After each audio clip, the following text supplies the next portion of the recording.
हरे कृष्णा। तो आज हम सीखेंगे कि घर में भगवान का आरती कैसे करते हैं। ये आरती का प्लेट आप देख रहे हैं। इसमें सबसे पहले अगरबत्ती है, 3 अगरबत्ती है। फिर दीप है जिसमें 5 बाती लगा हुआ है। आप 1 बाती वाला दीप भी यूज़ कर सकते हैं।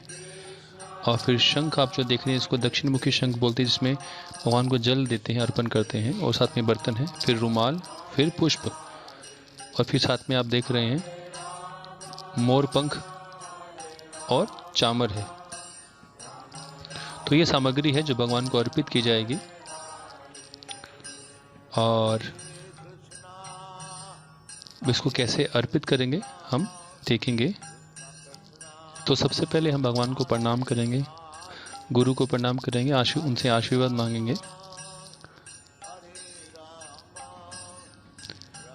तो प्रणाम मंत्र में पहले प्रभुपाद जी का मंत्र, गुरु मंत्र, प्रभुपाद जी का मंत्र, फिर गौरांग महाप्रभु का मंत्र, फिर राधा माधव राधा कृष्ण मंत्र, और फिर अंत में हरे कृष्ण, फिर जय श्री कृष्ण चैतन्य प्रभु नित्यानंद श्री अद्वैत गदाधर शिवासादि गौर भक्तवृंद।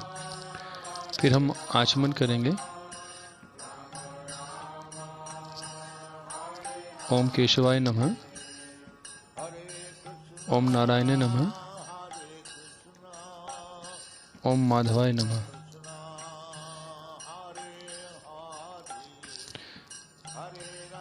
फिर हम शंख बजाएंगे। ये शंख 3 बार बजाएंगे हम।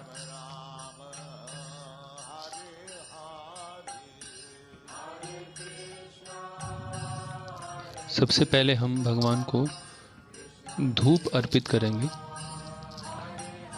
धूप डिनोट करता है हम भगवान को जो पंच महाभूत है, पृथ्वी, जल, आकाश, वायु, आकाश, ये सब जो चीज़ें हैं, अग्नि, ये 5 चीज़ें भगवान को अर्पित करते हैं हम।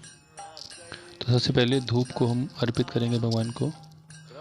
तो इसको अर्पित करने की एक विधि है कि हम कितनी बार उसको सर्कल में घुमाएंगे। इसको क्लॉकवाइज सर्कल में घुमाना है।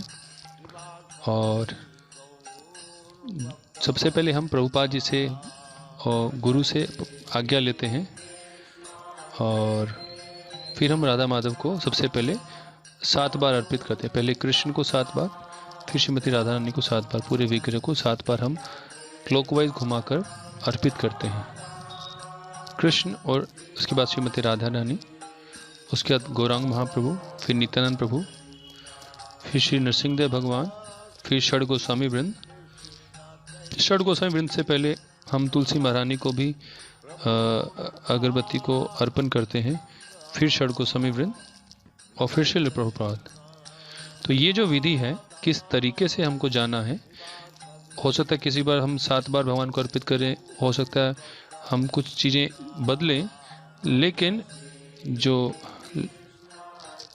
तरीका यही रहेगा कि हम पहले परमिशन लेंगे, पहले कृष्ण को, फिर राधा रानी को, फिर गौरांग महाप्रभु, नित्यानंद प्रभु, फिर नरसिंहदेव भगवान, फिर तुलसी महारानी, फिर षड गोस्वामी वृंद और प्रभुपाद जी और हमारे गुरुदेव। और अंत में हम वैष्णवों को अर्पण करते हैं जो आरती में आए हुए हैं। या प्रभुपाद जी का पिक्चर है, तो ये तुलसी महारानी को हम अर्पण कर रहे हैं।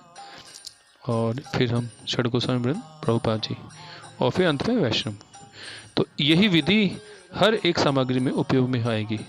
हो सकता है हम वीडियो को शॉर्ट करने के लिए पूरा ना दिखाएं बाकी सामग्री, लेकिन ये सामग्री इसी तरीके से हम अर्पित करेंगे। इसके बाद बारी आती है दीप की।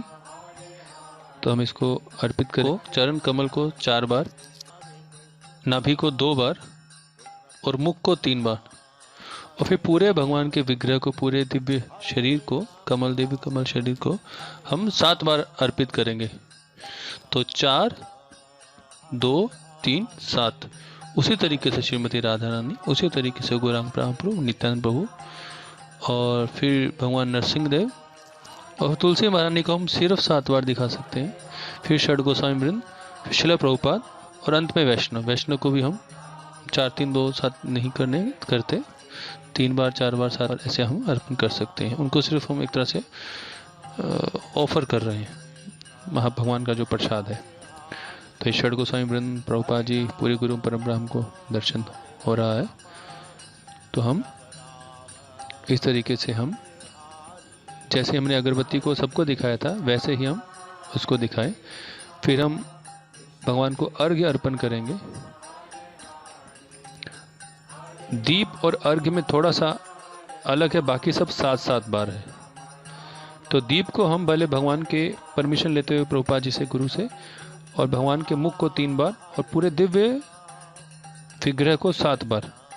उसी तरीके से श्रीमती राधा रानी, उसी तरीके से गौरांग महाप्रभु, नित्यानंद प्रभु, नरसिंहदेव भगवान, तुलसी महारानी को हम 7 बार दिखा सकते हैं सीधा, षड गोस्वामी वृंद, प्रभुपाद जी, और फिर वैष्णव, उनको 3 बार 7 बार हम दिखा सकते हैं। उसके बाद में रुमाल, वस्त्र है, इसको हम वस्त्र को अर्पण कर रहे हैं जल के बाद, अर्घ के बाद। ये 7 बार होगा, जैसे हमने बाकी सामग्री को अर्पित किया उसी तरीके से, उसी विधि से हम सबको अर्पित करेंगे। तो वो विधि सेम रहेगी। तो इसके बाद हम भगवान को पुष्प अर्पित करेंगे। तो पुष्प हम 7 बार ही दिखाएंगे। पहले भगवान परमिशन लेके प्रभुपाद जी या गुरु महाराज का, 7 बार भगवान कृष्ण, 7 बार श्रीमती राधा रानी, 7 बार गौरांग महाप्रभु, 7 बार नित्यानंद प्रभु, फिर नरसिंहदेव, फिर तुलसी महारानी, फिर षड गोस्वामी वृंद, प्रभुपाद जी, गुरुदेव, और फिर वैष्णव। और इसमें क्या है कि जब हम भगवान राधा कृष्ण को अर्पित कर दिया उसके बाद हम उनको पुष्प भी चढ़ाएंगे, सिर्फ अर्पित नहीं करेंगे, उनको चढ़ाएंगे। और अर्घ के केस में था कि हम जो अर्घ का बर्तन होता है उसमें हम अर्घ को डालते हैं। भगवान कृष्ण को अर्पण किया अर्घ और अर्घ को डाल दिया, और फिर राधा रानी को अर्पित किया, फिर अर्घ के जल को अर्घ पात्र में डाल दिया। और उसी तरीके से जब पुष्प हम करते हैं तो पुष्प को हम जो अर्पित करते हैं, राधा कृष्ण को अर्पित किया, उनको चढ़ाया, फिर गौर निताय और नरसिंहदेव को अर्पित किया, फिर पुष्प उनको चढ़ाया। ऐसे वृंदा देवी, ऐसे ही षड गोस्वामी वृंद और प्रभुपाद जी। फिर हम चामर अर्पित करेंगे। चामर का कोई ऐसा काउंटिंग नहीं है, 7 बार कर सकते हैं, समय के हिसाब से कम या ज़्यादा भी हो सकता है।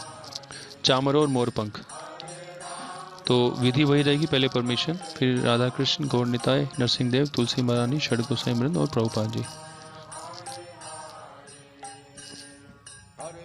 इसके बाद हम मोरपंख अर्पण करेंगे। सेम, पहले प्रभुपाद जी से और गुरुदेव से आज्ञा, परमिशन, ब्लेसिंग, फिर भगवान कृष्ण, श्रीमती राधा रानी, गौरांग महाप्रभु, नित्यानंद प्रभु, नरसिंहदेव, तुलसी महारानी, षड गोस्वामी वृंद, प्रभुपाद जी, गुरुदेव, और फिर समस्त वैष्णव।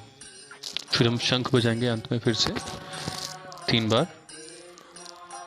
और शंख बजाने के बाद हम भगवान से, गुरुदेव से प्रार्थना करेंगे कि हमने जो सेवा की उसे स्वीकार करें और कोई अपराध हो तो उसे क्षमा करें। इस तरीके से हम आरती कर सकते हैं घर में।